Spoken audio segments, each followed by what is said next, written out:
Search. Don't coup de grace yourself.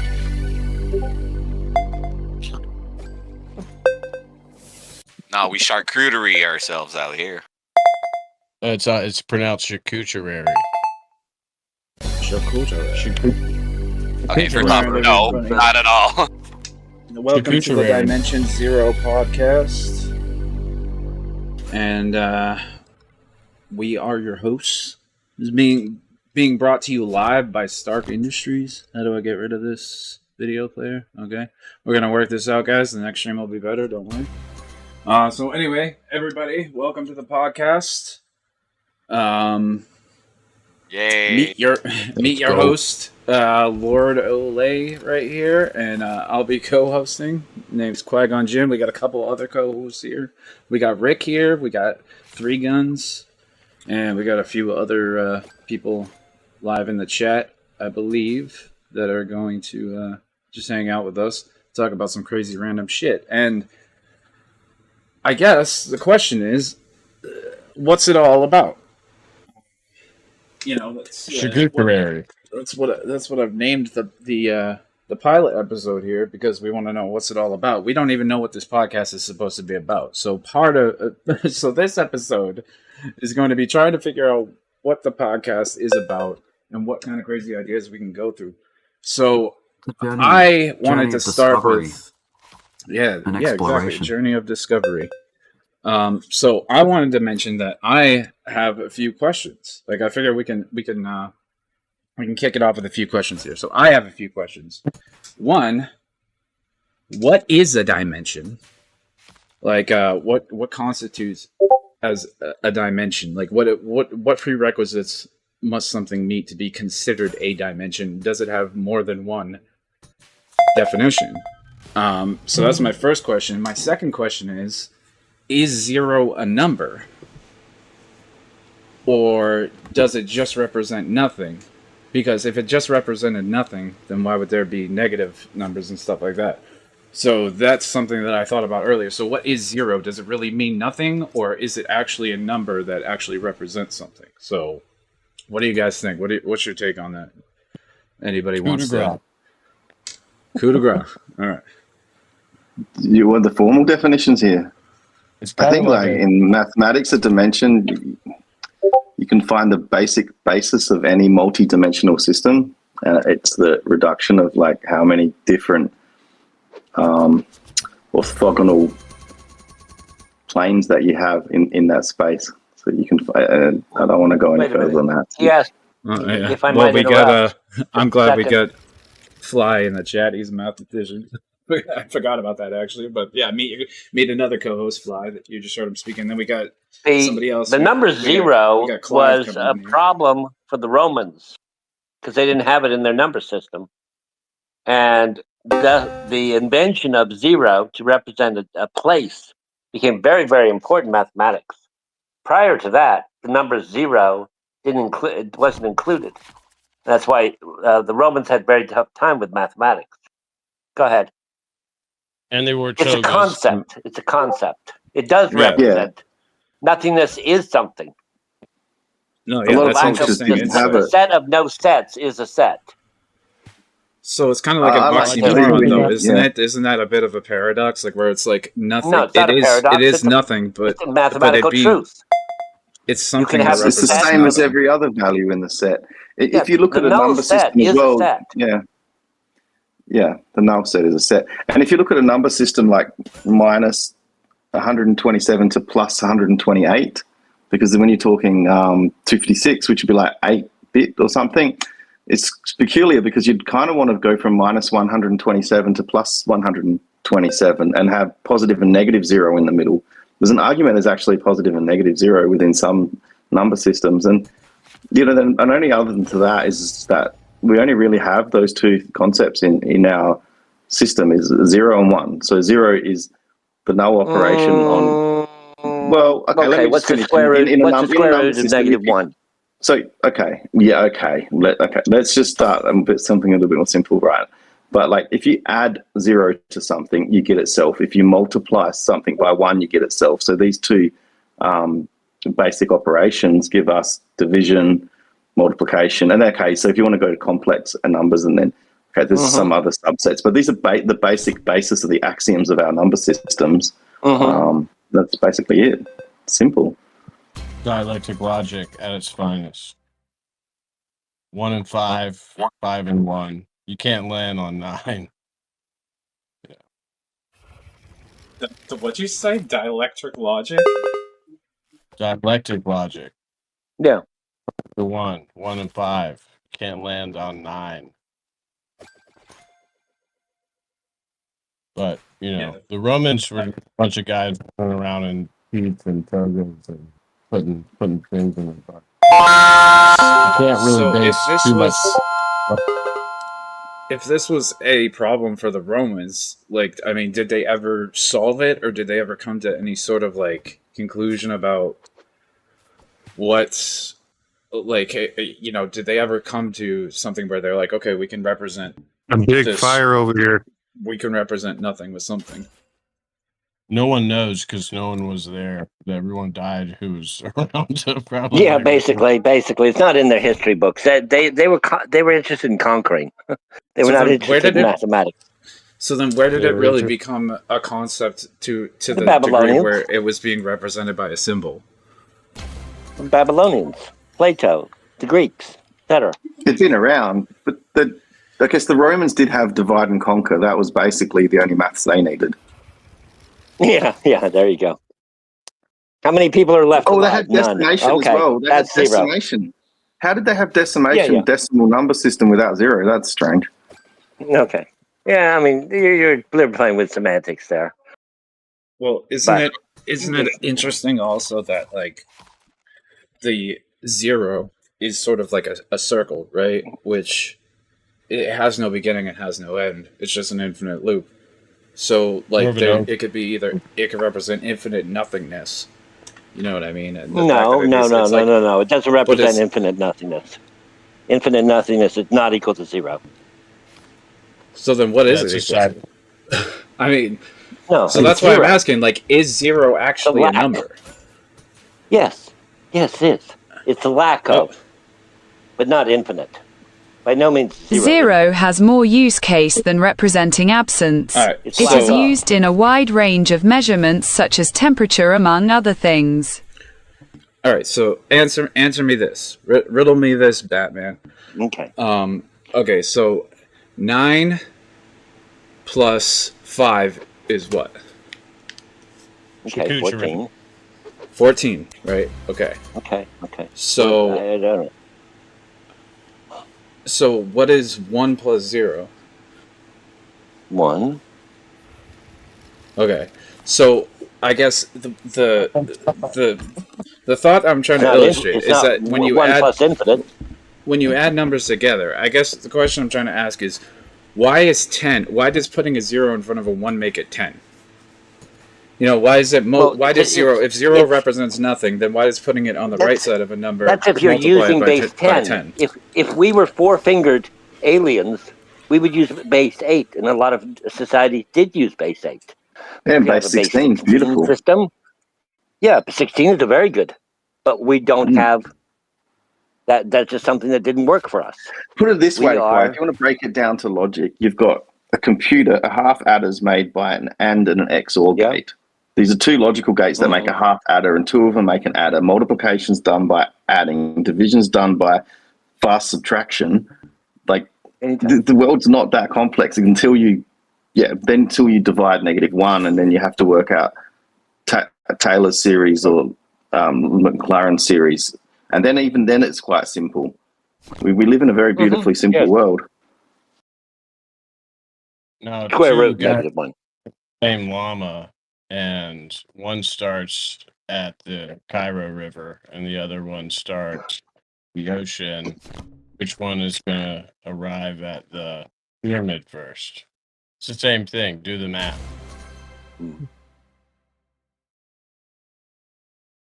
Does that answer your question? What we're trying to prove? So where's this going?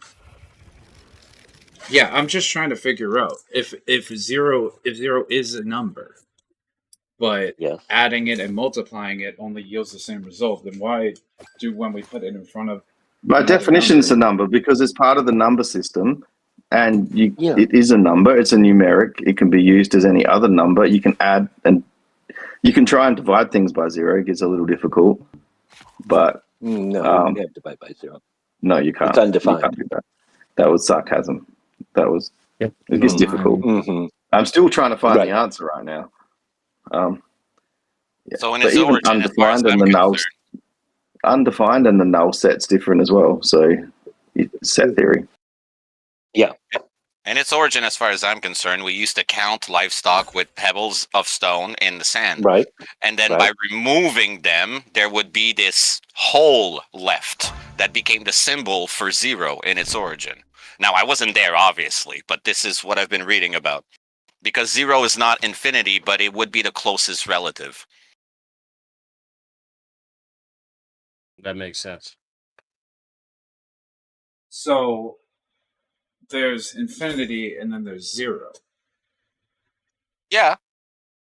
And they hate so each other. if you looked at it in terms of like polarity, it would be like two like completely opposite sides of the spectrum, like something moving as fast as possible, like near the speed of light, or something. Well, they're somewhat inverse, right? So anything divided by infinity is equal to zero.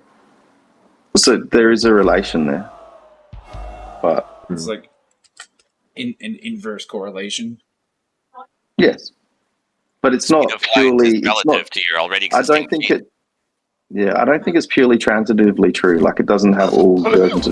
So because of the undefined nature of anything being divisible by zero, I think it doesn't have an inverse. It will be true to some extent that it's an inverse correlation, but it's a strange one, I guess, to some extent. Okay, so let's just say we have two opposite sides of the spectrum. We have infinity and we have zero.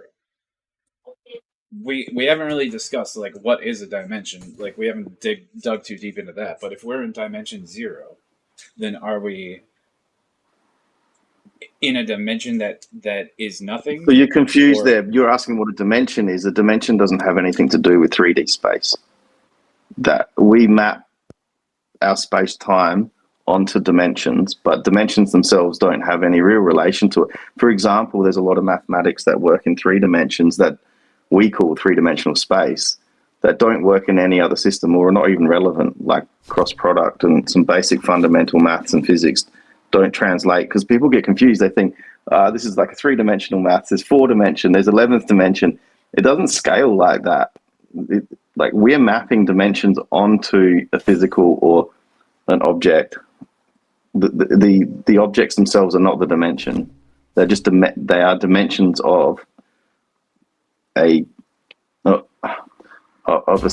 space, a solution space, by definition. So does it have to be a space though? Because our idea of what space is like. Well, we use that as a metaphor. We use that. We use that when I say like a solution space. It makes you think of all variables in that. But you can't. Your brain, like we can say 4 dimensions, the universe that we know, the universe. Well, within a 3-dimensional space, your brain. Yeah, but your brain doesn't. We always try and turn one thing into another. So I can visualize it in 2D, in 1D.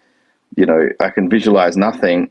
I can visualize 3D. Now I can extrapolate this to a 4th dimensional, which does have some actual logic within a 4x4 matrix and so forth. There are some like very beautiful Euler like methods within those models, but when you go outside of that model, it ends up being this linear optimization space, for better want of the term, which doesn't have any visual representation. You can't think of it as a space per se. What up, Discord? Hey, what up? What's up? I think I think the That's theorem what of people want. incompleteness already addressed this in a certain way when it kind of quote unquote broke math, where it you cannot learn everything about a functioning system from the inside. You need to be outside of it to assess all of its rules. But whatever that outside is, it would be a higher quote unquote dimension, and you would be in a new system that the only way for you to understand all of its protocol would be again to be outside of it. So whatever we talk about being quote unquote outside of it is this new quote unquote dimension, mathematically speaking. So yeah, well, I guess what I'm saying is we're able to conceptualize everything within our like visible or perceivable universe because, like, so you have the fourth dimension, which is space time. Like space and time are considered one dimension because one theoretically cannot exist without the other. So if you have those dimensions to work with, then we're able to conceptualize everything within that environment, or beneath that level. Like, so if we're talking 4-dimension and down, then we can conceptualize everything below the fourth dimension. Everything within that environment is almost like it's enclosed. But what about a dimension? If what we perceive as a dimension is different directions that an object might take in space, then what about stuff that exists outside of space, outside of time? Are there other dimensions, like quote-unquote dimensions, that could exist outside of space and time as we know it? And that's a big question that like theoretical physicists, bounce off the walls about, because they're like, okay, well, there's all these like crazy ideas that people have that are like really trippy, and it's like it's really hard for like some just average person. I think I don't think it's easy for anybody, even a mathematician, to understand. So they'll take a model, right? String theory. There's an eighth order string theory. Anyway, let's not go there. But there's an eighth order complex equivalent to a fourth order quaternion, which we use. I hate string theory. String theory sucks. We use these fourth order mathematics for geometry to solve things, and then we find the same thing that can scale up to an eighth order, and we solve geometric problems or physical problems. Therefore, we have evidence of these orders, but you can't visualize them. You can't. Right, and they're all just kind of ideas anyway, right? It's like it's something you can imagine, but it's like how would we even concepts? Yeah, but even like say we were to prove that not they even exist, necessarily. how would if we you prove find it a pattern, instruments? if you find a pattern, because we can take things out of the real space into the complex space and back into the real space and prove that equation's true, even though we can't understand the complex plane. So we can take things out of one dimension, then move them up a dimension, do a translation, then bring them back into our dimension, and then we can see the result. And therefore, we know that dimension exists, but we don't know what it is. So there's also the discovery that they made about like dark matter, and like they've realized that like dark matter exists, but they don't know what it is or where it comes from, and that it makes up most of the universe, but it's not really very perceivable. Like the only way that we know that it exists is because it's unperceivable compared to everything else. So we're like, okay, if we can account for everything else, then where's all the missing stuff? And that's what makes me wonder, okay, like does whatever dark matter is, does it exist outside of space and time? Or does it work as some sort of like cocoon for space and time? Or something like that? Or does it have some sort of outside effect on our universe where it like controls the laws of physics like gravity and stuff and electromagnetism? Like, I'm wondering if it's outside time and space could be pure awareness without sequence or location. I mean, yeah, you could argue that outside of time and space, what actually exists is everything all at once. So everything that's ever happened, everything that will ever happen, all existing all at once, because what time actually is time is the thing that prevents everything from happening all at once. It keeps changes. Time is the explanation for changes that happen in the universe in a sequential order, which prevents everything from happening all at once. Because everything time is a translation. Time is a translation of motion. No motion, no time. So because things are moving, time goes by. But that's also very relative to what you're moving from, across to, and where. So time is experienced, but it's not constant. Yeah, so it's always changing, right? Everything's always changing. So like as time goes on, what time actually is just changes happening in the universe, like celestial bodies moving through space through the three dimensions that we know of, and as that's happening, time is going by. But you can't revert if you were to try to reverse time, you would have to reverse every single change that has happened, like previous to the point that to which you're trying to reverse. Oh, you could. You just need all the energy in the universe to accomplish that, but you absolutely could if you could do that. I mean, that's the thing. But is it even physically possible to harness all of the energy that's available in the universe? Well, not by our standard, of science. But I mean, technically, mathematically speaking, yes. Technically, it's a monster. I don't think we will ever have this technology, but mathematically speaking, if we were to do that, right? So, if we were to figure out a way to harness all of the available energy that's in the universe, and we were willing to use it, that would mean vaporizing ourselves. So harnessing but then we go back in the past with all the information from the future, and we get to have a new game plus, where we get to start the universe anew, but with the information of the previous one. And we do that infinitely to prevent entropy and our eventual death in the universe, just, heat death of the universe. I mean. So could it? So you're saying like if you were encapsulated, if you were isolated in like some sort of capsule or some sort of vessel, where you were isolated from this event that caused all of the energy in the universe to like cause some sort of reaction which reversed the flow of things. Plus, if you reverse it into the opposite direction, wouldn't that then mean that time would just be going backwards infinitely? Because you would only be able to reverse it once. I mean, it could be. It could be going backwards and forwards over and over again. Well, by your own definition, if everything already happened, well, then time is not really it's only something you experience, but it's not a real thing from the outside perspective. A being in the fourth dimension, looking down in the third dimension, could see all of the fourth dimension of everyone, which makes it a closed space to them. It's only open to us, but we're in a bigger cage. We just don't see the walls yet. So we would also have to sacrifice all the aliens that might be out there. Like if there's other people, other intelligent life out there, we'd also have to sacrifice them. God. But furthermore, I'll say it that way. If time travel is possible, then it's always been done.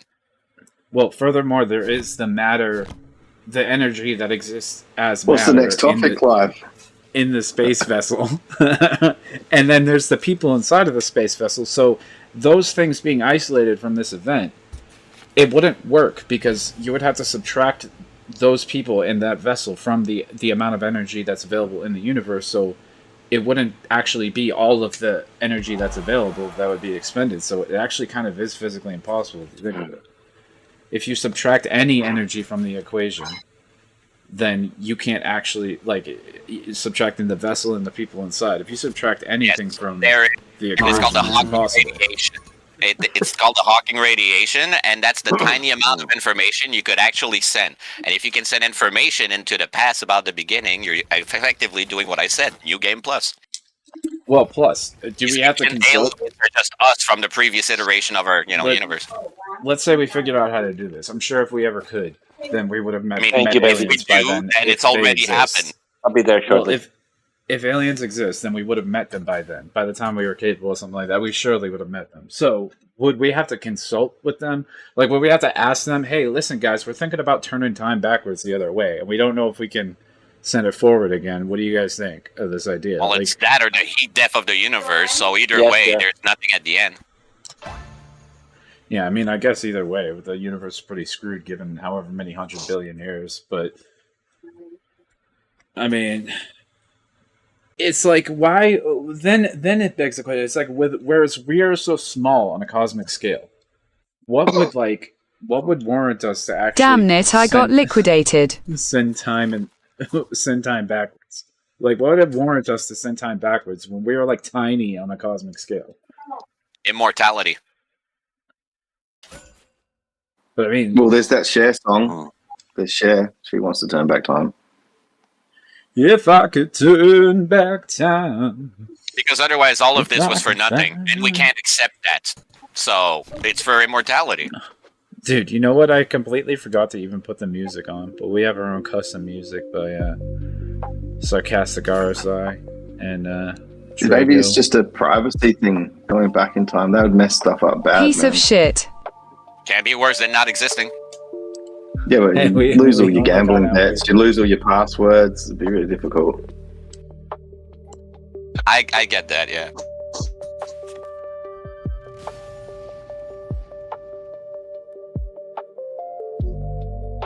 What's next on the list, Quay? What else do we got?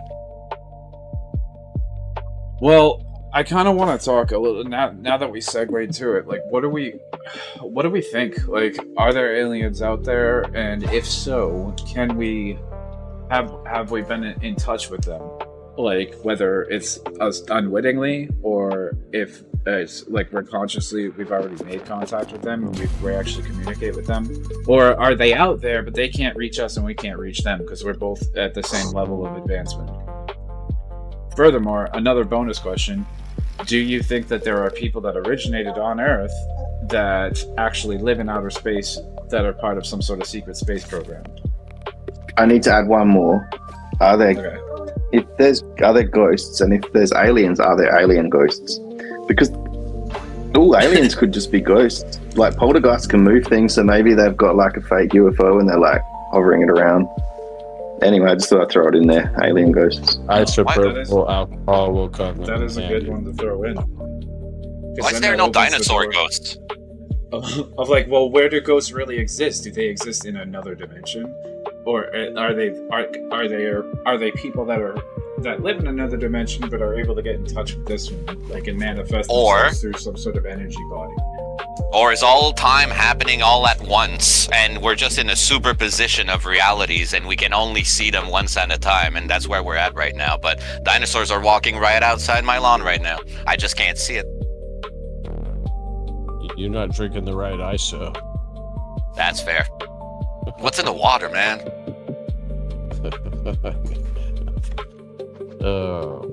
Yeah. Why do we keep getting liquidated by these So- ghosts?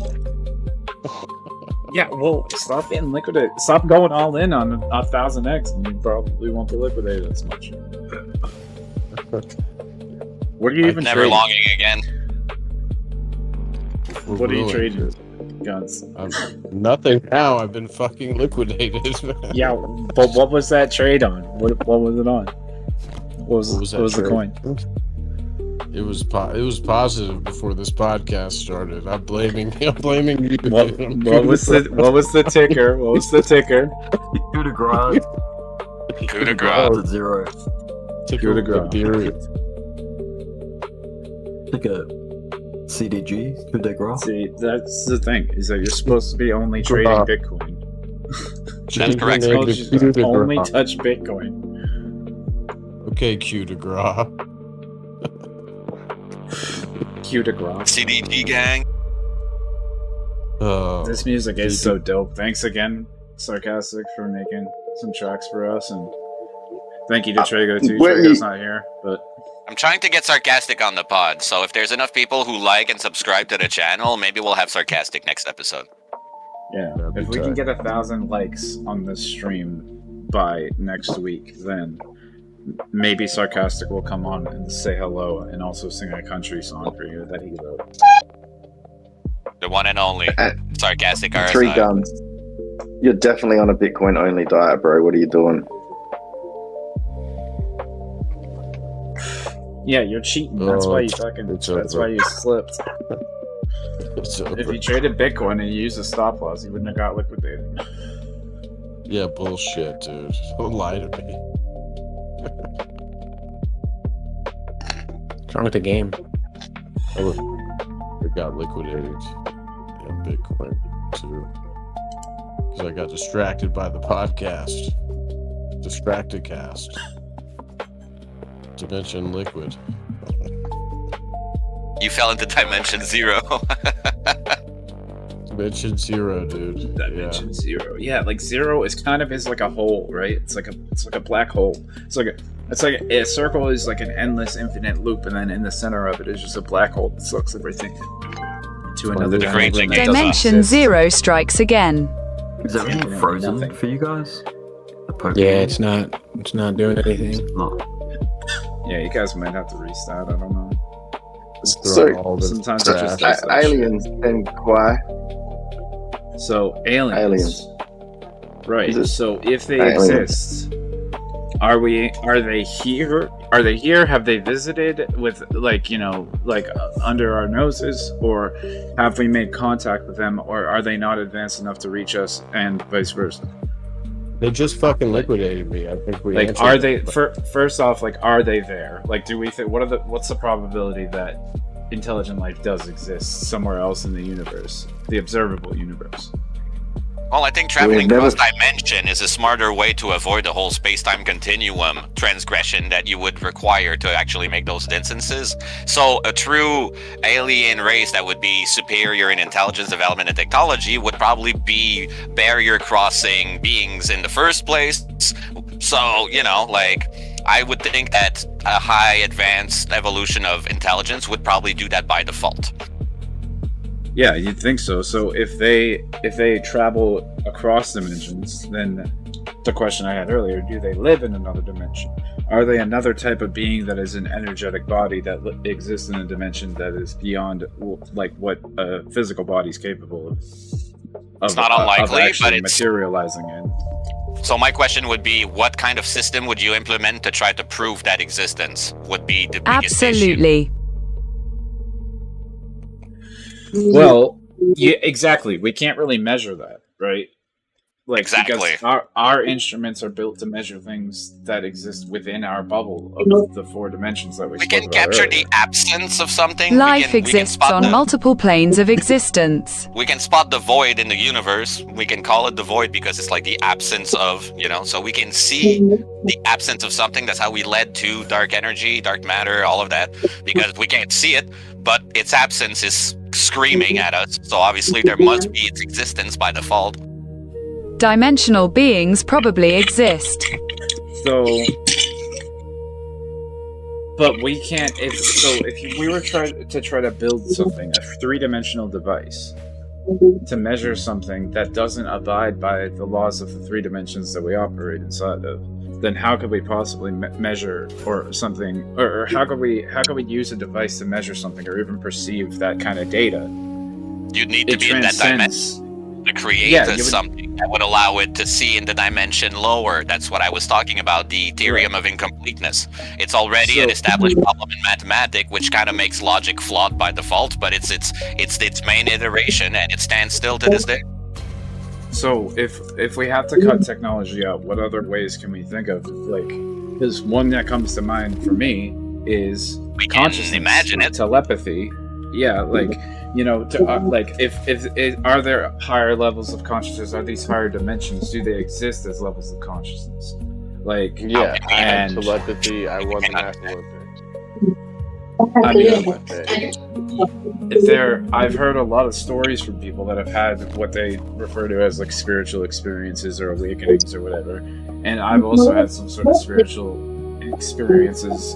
I don't even know exactly what I would call it, but I know that sometimes it was when I was under the influence of some sort of substance, and sometimes it was just me naturally in a meditative state or something. Because I used to be really deep into meditation and was able to I was doing all this breath work and stuff, and listening to certain tones and frequencies and whatever else. They're supposed to put you in a certain state or train your brainwaves or whatever else.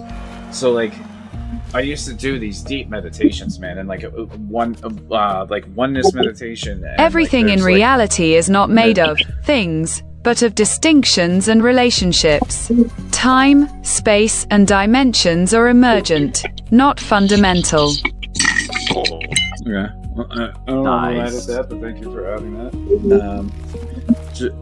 So, where was There's no one to experience reality. Does it even exist? Yeah, I don't even know.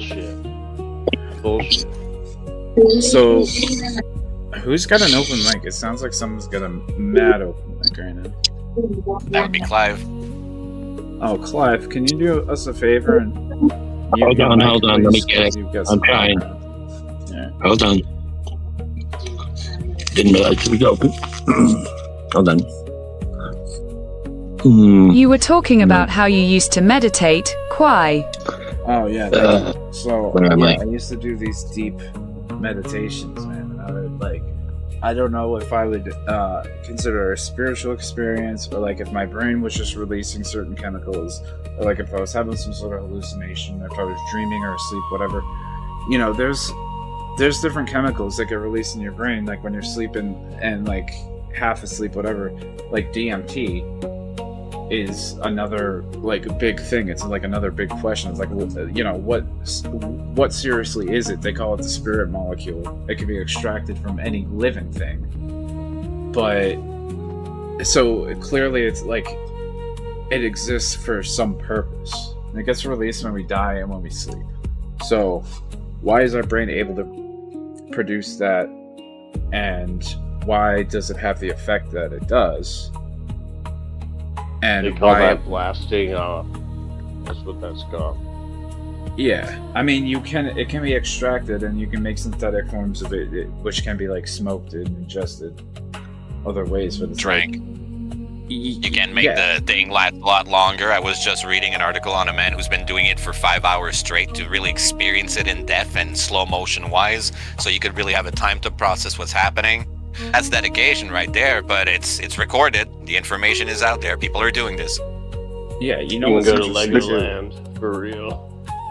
The question is really quiet. That all of this is just around consciousness anyway. That's the question that there's no consensus on yet. Yeah. So whether it's external or internal to the brain, like is consciousness within our head, or are we within consciousness? What is this Holy Spirit? Do we each all have like our own individual imagination? It's just our own perception of things individually, or are we all contributing to a collective consciousness that, you know, is connected? That is all connected. It's the intrinsic or extrinsic nature of consciousness and physical reality, because it doesn't take us very long to work out that all physics is vibrations, right? Like valencies in a consciousness is everything. And then if we then reduce all physical reality to vibrations, then why is consciousness bound within the physical of your skull?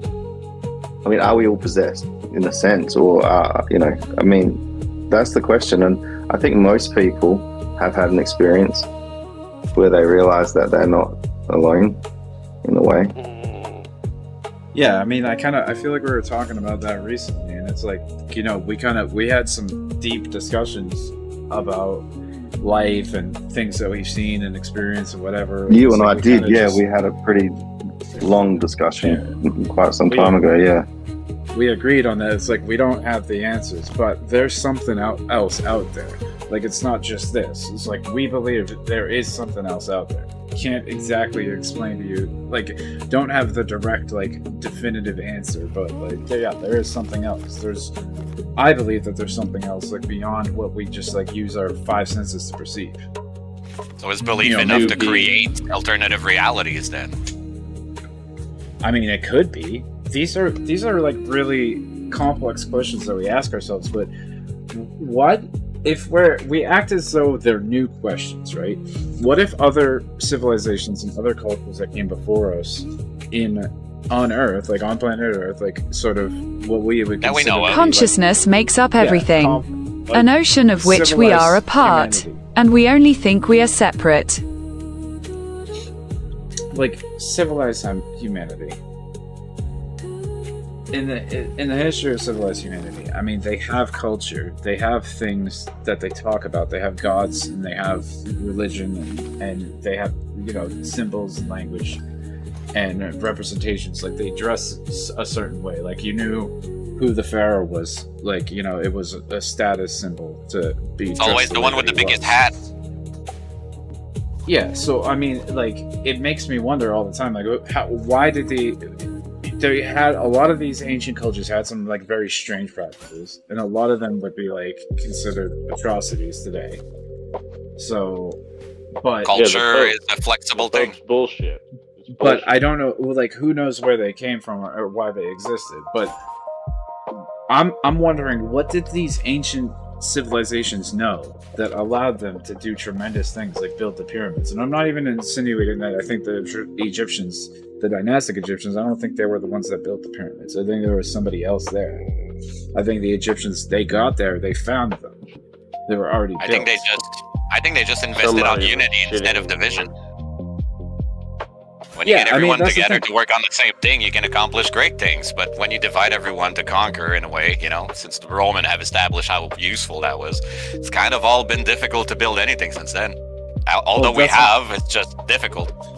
That's what I'm saying. If they had a much different idea, like most likely built or younger dryers. If their whole society was based off the idea of unity and like mutual respect for one another and like just trying to like help out, contribute, pull your weight, whatever, then like it stands to reason that they would have a completely different outlook. At least the Great Pyramid. Like harmonious outcome and productive and yeah. So, well, that's really interesting. Might have had really interesting. To an extent, yes, I agree.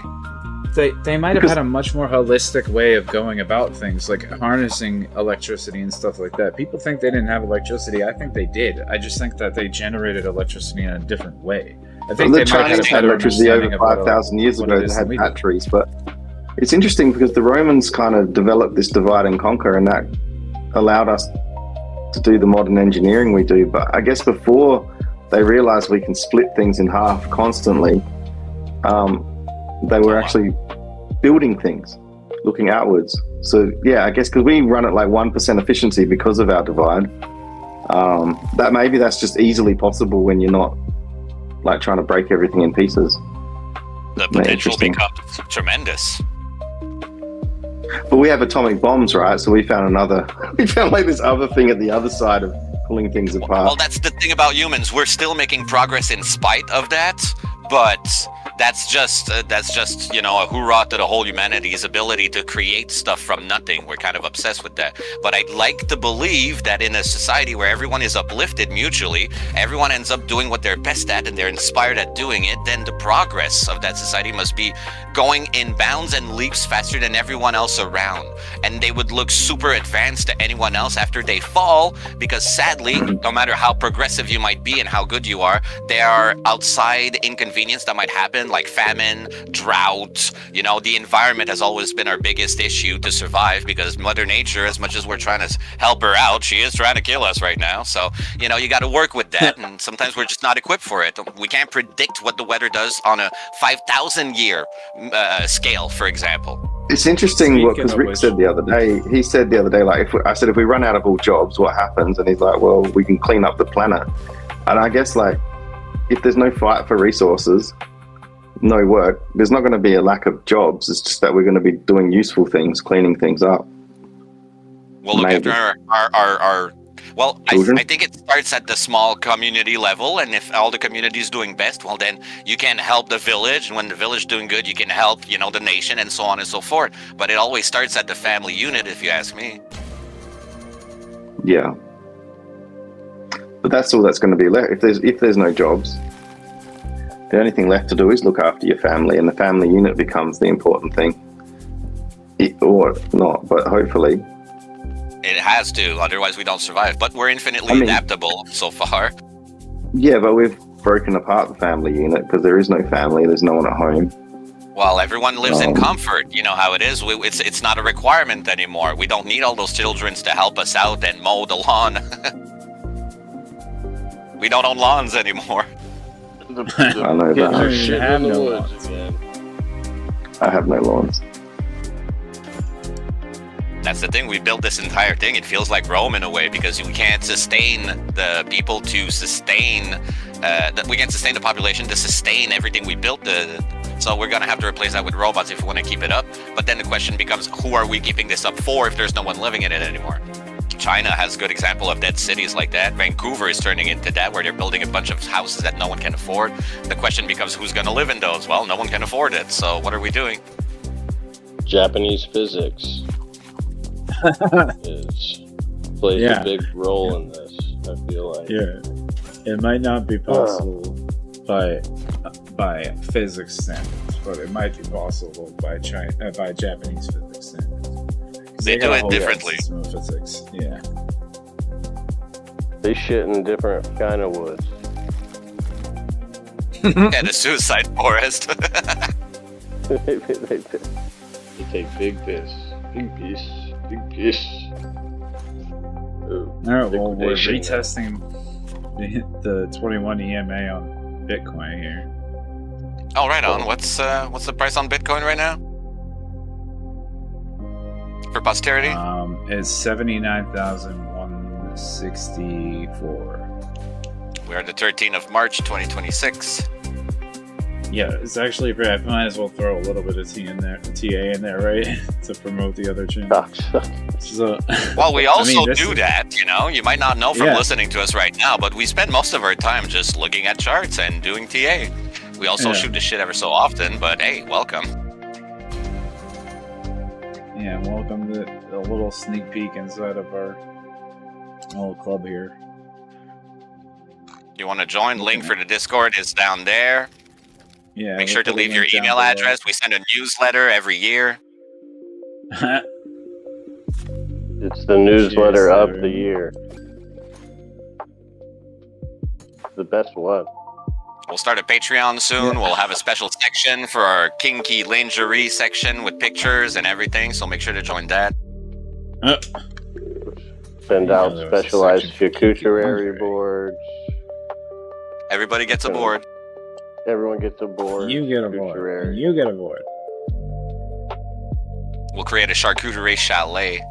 Everyone can come. Oh, A coup de charcuterie grace. coup de grace. How about Coup de that? grace, baby. Yeah, baby. Blood pressure is gonna be so high, it's gonna be the end of you. No, I couldn't make it through one podcast. I couldn't make it through one podcast. Man, dude, you're on the floor. Oh yeah, no, I'm about to You all right? go into Oh. liquidation. I'm going into a liquidation coma. Oh no. Nice, Clive. That's what happens when you get you have to take a nap. That's what it looks like. Oh yeah. Pair of nines. Oh yeah. Yeah.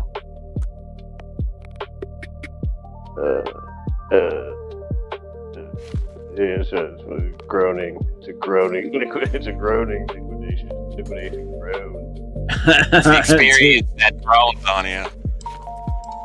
Well, Let's check that flop. Stop doing that. I tried. Let me check to the stop. flop. I tried Oh, to the do flop is out. moderation. I've checked it. I tried Oh, yeah. See the moderation. time. While we're on it, today I won my first match against BitBuy playing poker. Oh, hell so yeah. the official Congrats. score is 8-1, Very Oh, good. boy. which means it's I'm possible. There is still a chance. I'm the king. I'm the king. I beat everybody. Where are the stakes? What does that give you? 4 out of 16, chart? You got to get 4 games out of the next 16. Yeah. That's- So That's the deal is, out of 25 games, I only have to win 5. If I win 5, I can win the bet we have in between us. If you want to know what the bet is, follow us on the Patreon. Eh,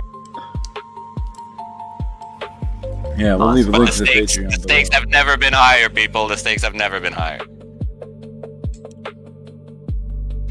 The fate of Riggs traveling to America is actually at hand. I can't wait, man. It's gonna be fun. Yeah, that's one of the wildest poker matches I've ever seen, personally. America's gonna be wild. I haven't been as an adult. I've only been as a child. America.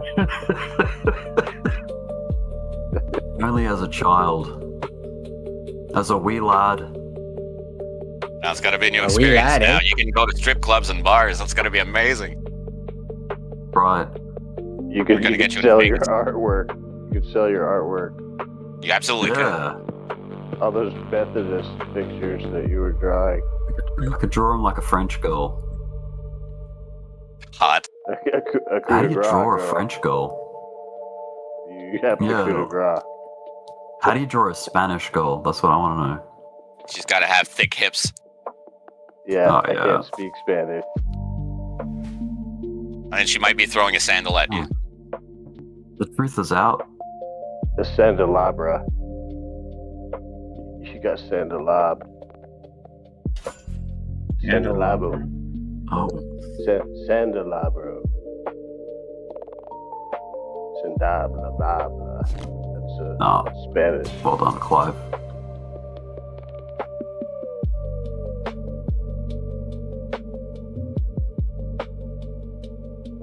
Nice, Clive. Alright, 2 pair. Well, we don't have sponsors for the podcast yet, so you're at here if you're interested in following us and putting some money to help us out keeping our activities going on. We have a bunch of funky subjects to bring about, but whenever you want to throw something at us, send us your email address. We'll make sure to keep you posted on our yearly fucking follower lists, and you can share with us your favorite subjects.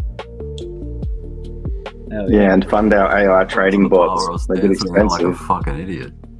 Yeah, we've been building and testing some robots here, and we got bot. Pretty soon we're gonna have some stuff to show the public. But yeah, we're working on some stuff, and it's getting pretty wild. And it's nifty. $762. If I do say so myself. Oh, thank you.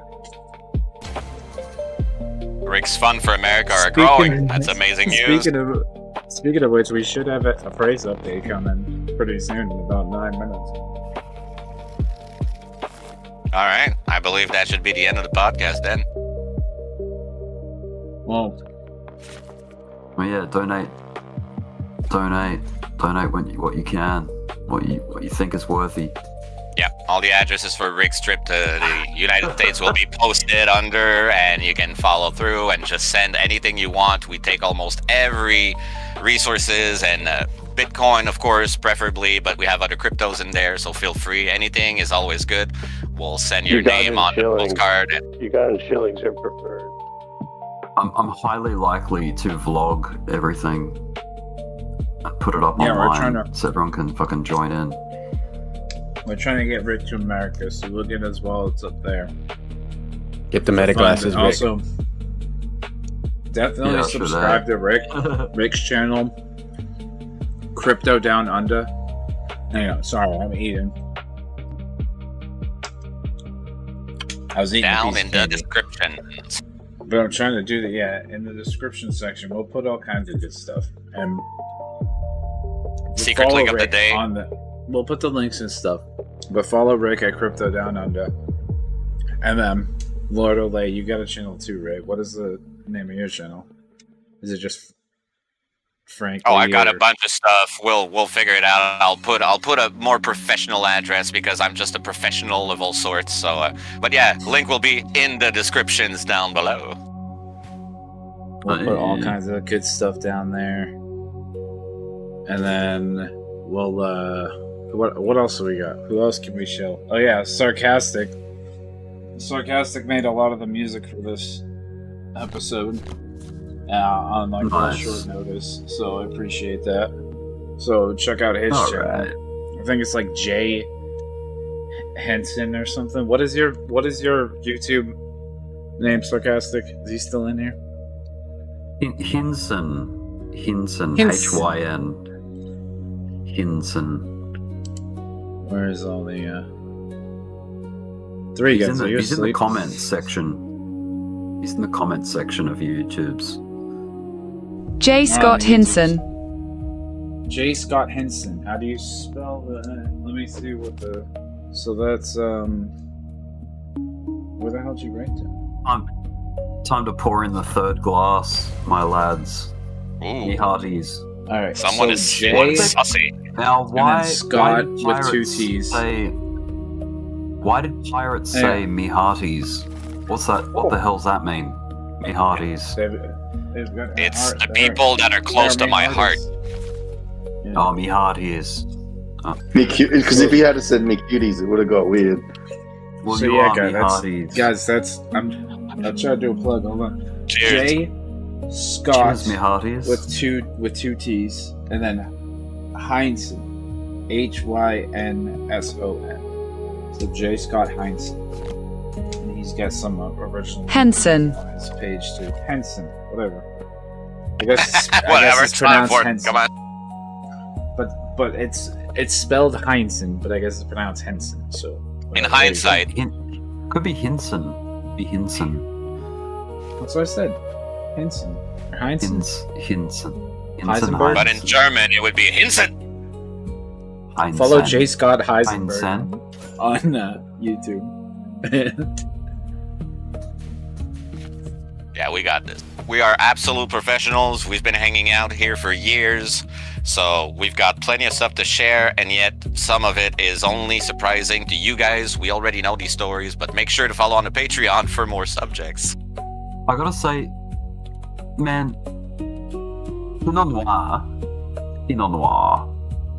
It's a little wishy-washy. I feel like I need more tannins. Like I need maybe Shiraz. You need some food. You want a bold Shiraz. You need to hit the Barossa. I think I can tolerate something heavier than a. It lacks body. It's a little bit light. Yeah, it's a little bit weak. It feels like it tastes like a Shiraz with water poured in. You know what I mean? Yeah, you drink like an Australian. It's all water. Like I've had better. I'm sorry to say that, bottle, but I've had better. That's fine. Bottle. You have to share your honest opinion, otherwise you never get what you really enjoy. This is a plug for Fat Cat. It's a good wine. Goes well with a good charcuterie board. Charcuterie. I think you really do need to match that with the right food. A really healthy, dense charcuterie board with lots of grapes. Pinot Noir is one of the lightest, juiciest red wines. The opposite would be a dry Cabernet Sauvignon. When's the last time you 2-6. took a girl out for a charcuterie board out by the river? UGHH. I've done it last summer. It's not a summer. bad idea. I mean, hey man, it's a good idea. Charcuterie. Take her by the lake. Yep. It's all stuff easy to bring in a basket, you know, you set it up, while she's on the beach looking for treasures, Go for a partly cloudy day so that you can lay back and point out shapes in the clouds. That's always good. They always remember that, it's all magic. Oh yeah, partly cloudy's great. If you want to be original long term, date ideas are a great thing to think about, because at first it's all cute, but if you drop it over time, so does the romance in your relationship, which you don't want. You want to keep it spicy, so have a date night, it gets harder. Every 2 weeks or so. It gets harder, so you want to be creative Go about on a date. Simple, sometimes less is more, sometimes. This is the topic I can weigh in on. Because I could take some advice on some dates, some ideas. You have to do your research. Always do your research. What do they like? Ask them some questions, and then ring around, and then work out itineraries. Show you proof of work. It's proof of work, bro. 100%. I love it. Is this going to be a topic for the next podcast? 100%. Trying to get Rick laid when he's in America. How's your podcast? In what dimension do we get Rick How'd the laid? podcast go? It's actually still running. I'm still running the video. But we got 2 minutes left. We'll listen for the bot call, and then we'll call it a day. Yeah, we're waiting for Lenny to call in. But anyway, I think we discussed some pretty decent topics tonight. And here's the thing: is I want to be able to do Nick's proof of stake, proof of history. I want to make I want to do a deep dive on each and every one of those topics individually. You know what I mean? And be able to do a stream, a podcast about each one. You know what I'm saying? That's expensive, Rick, but it better be delicious. You like that?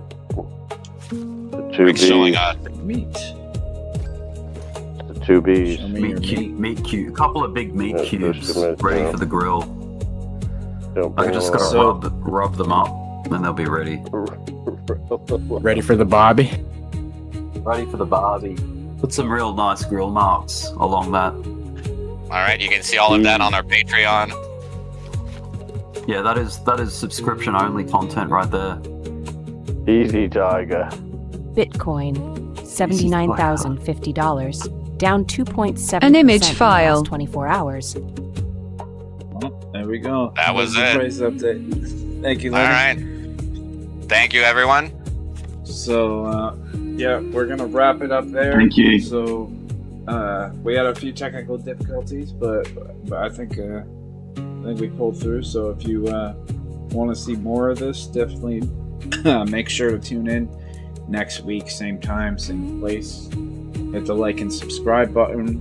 We'll check out the links below, and we'll have more for you, and we'll keep you updated. So definitely get your notifications going. Ring that bell. Get the notifications going, because we're gonna be back. We've got some more stuff for you. Some other stuff, cool stuff. This is Dimension Zero signing off. Dimension Zero. Peace. Over and out. Back to a different dimension. Whatever nonsense. We need to have some sort of like catchy, like sign-off phrase. We'll get to that. Say coup de grace a bunch. Yeah, charcuterie. I cinnamon myself. Cinnamon myself. Cinnamon myself. Charcuterie. Good charcuterie. Charcuterie. Try saying With that your 3 times quickly. charcuterie. See it in myself. I see myself in myself. I hear myself. So yeah, we'll call it there. But yeah, everyone have a good night, and we'll catch you next time. Good night, y'all.